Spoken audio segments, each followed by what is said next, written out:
नमस्कार शेतकरी मित्रांनो, आज आपण पाहणार आहोत महाराष्ट्रातील हवामानाबाबत एक अतिशय महत्त्वाची आणि धक्कादायक अपडेट. कारण राज्यावर आता दुहेरी संकट येण्याची शक्यता वर्तवली जात आहे. गेल्या काही दिवसांमध्ये राज्यात उष्णतेने अक्षरशः कहर केला. तापमान 44°C पोहोचलं. हिंगोली, अकोला आणि अहिल्यानगरमध्ये उष्माघातामुळे बळीसुद्धा गेले.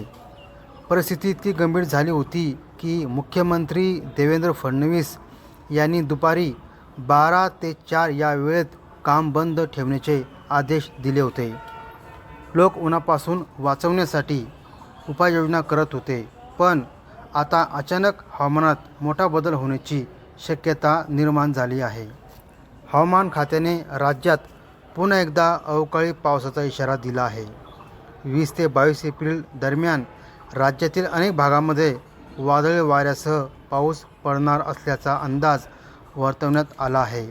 विजांचा कडकडाट, जोरदार वारे आणि काही ठिकाणी गारपीटसुद्धा होऊ शकते.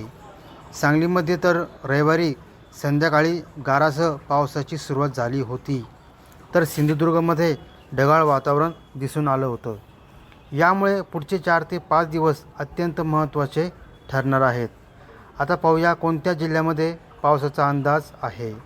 20 एप्रिल रोजी पुणे, सातारा, सांगली, सोलापूर तसेच मराठवाड्यातील लातूर, नांदेड, बीड आणि हिंगोली या जिल्ह्यामध्ये विजांचा कडकडाटासह वादळी पावसाचा येलो अलर्ट देण्यात आला आहे. तर विदर्भात मात्र उष्णतेचा तडाखा कायम राहणार असून अकोला, अमरावती आणि वर्धा येथे तापमान वाढण्याचा इशारा देण्यात आला आहे. 21 एप्रिलला राज्यातील जवळपास 18 जिल्ह्यांमध्ये पावसाचा इशारा देण्यात आला आहे.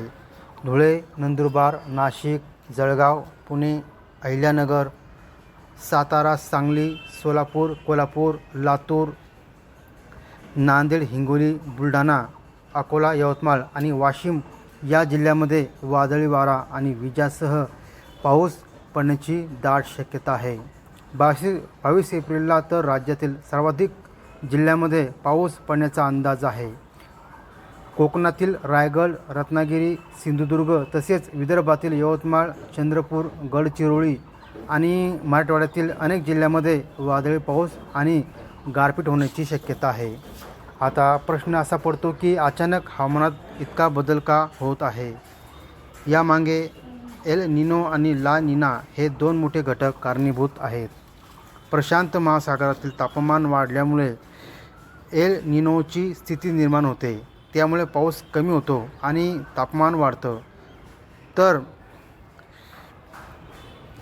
पावसाचं प्रमाणसुद्धा वाढतं. याशिवाय राज्यावर प्रतिचक्रवातीय स्थिती तयार झाल्यामुळे आकाश निरभ्र राहतं आणि तापमान 40 ते 45°पर्यंत जातं. पण दक्षिण भारतातून येणाऱ्या ट्रफ लाईन आणि बाष्पयुक्त वाऱ्यामुळे अचानक ढग तयार होतात आणि अवकाळी पाऊस पडतो. हवामान अभ्यासक पंजाबराव डक यांनीही काही महत्त्वाचे अंदाज वर्तवले आहेत.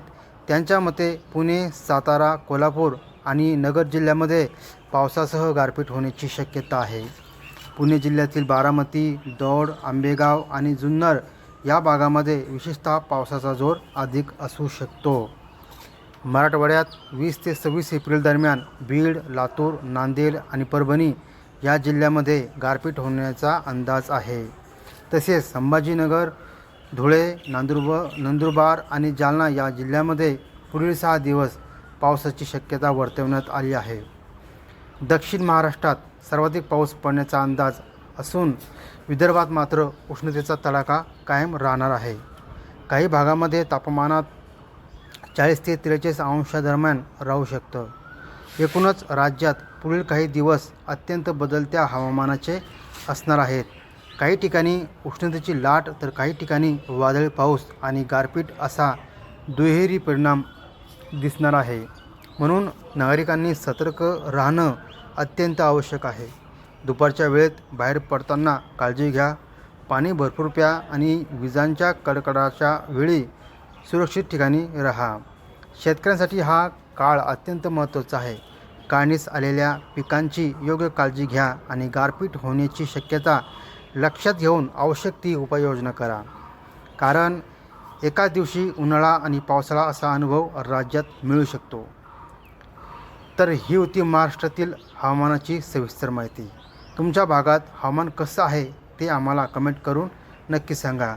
आणि अशाच महत्त्वाच्या अपडेट्ससाठी आपल्या चॅनलला सबस्क्राईब करून ठेवा. धन्यवाद.